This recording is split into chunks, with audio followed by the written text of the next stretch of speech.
नए साल की शुरुआत हो चुकी है और आप सभी इन्वेस्टर्स में से अगर कोई इन्वेस्टर्स कुछ फ्रेश स्टॉक आइडियाज ढूंढ रहे हैं तो टॉप ग्लोबल ब्रोकरेज हाउसेज ने अपनी टॉप बेट्स 2023 के लिए रिलीज कर दी है। उन 10 बेट्स को आज हम डिस्कस करेंगे। सबसे पहले HDFC सिक्योरिटीज की तरफ से जो 2 स्टॉक्स आए हैं इस साल भर के लिए वो मैं आपको बताती हूँ। तो पहला स्टॉक जो उन्होंने बेट किया इस साल के लिए वो ऑयल एंड गैस स्पेस से है, IOC यानी कि इंडियन ऑयल कॉर्पोरेशन, और दूसरा स्टॉक PNC इंफ्राटेक। सबसे पहले IOC की बात करते हैं। ना ब्रोकरेज हाउसेज का ये मानना है कि IOC जो है अपने पीयर्स में सबसे ज़्यादा बेहतर परफॉर्म कर सकता है क्योंकि रिफाइनिंग मार्जिन के इंप्रूव होने से इनको सबसे ज़्यादा फायदा होगा और रोबस्ट पेट्रोकेम मार्जिन जो है उसका भी फायदा मिलेगा नियर टर्म में। जो टारगेट उन्होंने IOC के लिए शेयर किया है साल 2023 के लिए वो 100 रुपये प्रति शेयर का है और क्लियर 30% तक का अपसाइड करंट लेवल से। जो उनकी दूसरी पिक है वो है PNC इंफ्राटेक की। अब देखा जाए तो ब्रोकरेज हाउस ये कहती है कि PNC इंफ्राटेक का ऑलरेडी रोबस्ट रेवेन्यू विजिबिलिटी है, अगले 2 से 3 साल तक के लिए काफ़ी अच्छे रेवेन्यूज आ सकते हैं और खासतौर पर जो सरकार की तरफ से नेशनल हाईवेज को एक्सपैंड करने का प्लान है वो भी PNC इंफ्राटेक के लिए काफ़ी अच्छा साबित हो सकता है। तो इस कंपनी के लिए जो उन्होंने टारगेट शेयर किया है 410 रुपये प्रति शेयर का है, जो कि करंट लेवल से 40% तक का अपसाइड दे सकता है साल 2023 में।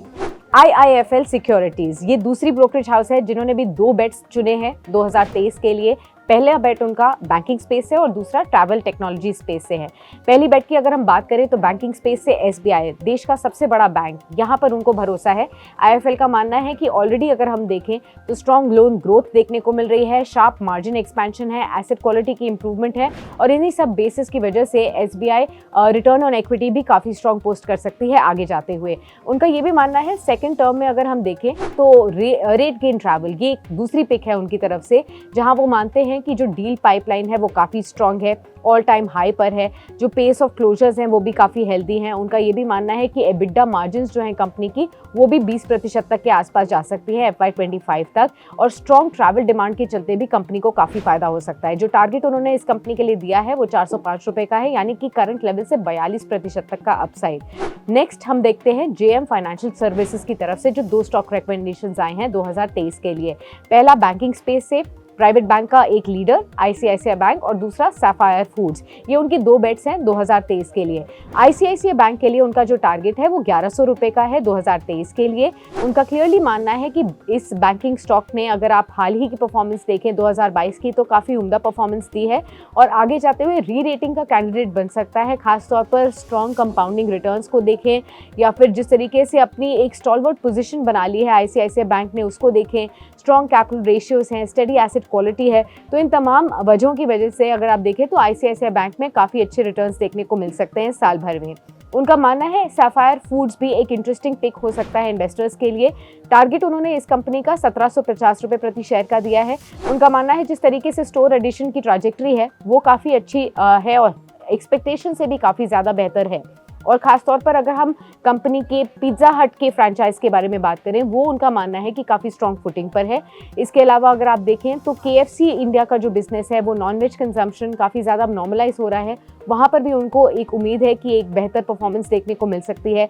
इन्फ्लेशनरी प्रेशर्स अब ईज हो रहे हैं जिसकी वजह से यील्ड्स भी ज़्यादा बेहतर हो सकती हैं कंपनी के लिए। कोटक सिक्योरिटीज, अब यहाँ से भी 2 बेट्स आई हैं 2023 के लिए, वो भी देख लेते हैं।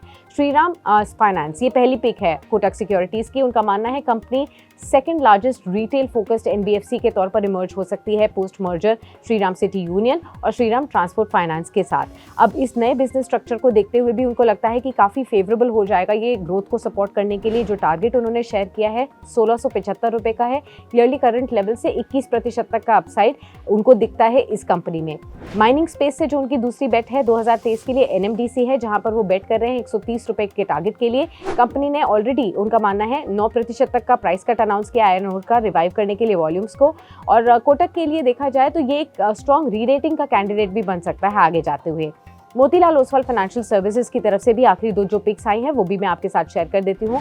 बैंकिंग स्टॉक में से अगर आप देखें तो उनका एक पसंदीदा स्टॉक है एक्सिस बैंक, जिसको उन्होंने टारगेट दिया है 1050 का इस साल भर के लिए। उनका मानना है कि एक स्ट्रॉन्ग ग्रोथ रिटेल और मिड कॉर्पोरेट सेगमेंट से आ रही है एक्सिस बैंक के लिए और जो कि आगे जाते हुए भी की ग्रोथ ड्राइवर के तौर पर सामने आ सकती है और MSME की भी जो ग्रोथ देखने को मिल रही है वो भी काफ़ी पॉजिटिव है। जो आखिरी स्टॉक उन्होंने सजेस्ट किया है 2023 के लिए वो जुबिलेंट फूडवर्क्स है। एक टॉपिक है उनका, और उनका मानना है कि बैलेंस शीट काफ़ी उम्दा है, देखा जाए तो फंड एक्सपेंशन को लेते हुए काफ़ी ज़्यादा पॉजिटिव है, एक प्रोवन ट्रैक रिकॉर्ड है मैनेजिंग का, चाहे वो स्टोर एक्सपेंशन को हो या फिर सेम स्टोर सेल्स ग्रोथ यानी कि SSSG ग्रोथ हो, और टेक्नोलॉजी जो एज है बाकी पेयर्स के हिसाब से अगर आप देखें तो इसीलिए वो इन सब फैक्टर्स को देखते हुए काफ़ी बुलिश है इस स्टॉक पर। मोतीलाल ओसवाल फाइनेंशियल सर्विसेज की तरफ से इस कंपनी के ऊपर जो टारगेट दिया गया है 2023 के लिए 740 रुपये का है, जिसमें आप क्लियरली देख सकते हैं करंट लेवल से 45% तक का अपसाइड है करंट लेवल से। तो ये 10 टॉप बेट्स आ चुकी हैं आपके सामने टॉप ग्लोबल ब्रोकरेज हाउसेज की तरफ से 2023 के लिए। अगर आप पोर्टफोलियो कंस्ट्रक्ट कर रहे हैं, कुछ नए स्टॉक्स को ढूंढ रहे हैं, तो इस लिस्ट को जरूर ध्यान में रखिए। हालांकि अगर कहीं पर भी आपने निवेश करने का मन बनाया है तो अपने फाइनेंशियल एडवाइजर से जरूर बात कीजिए। बहुत बहुत शुक्रिया फिलहाल इस अपडेट में बने रहने के लिए। वीडियो पसंद आया तो हमें लाइक, कमेंट, शेयर और सब्सक्राइब जरूर करें।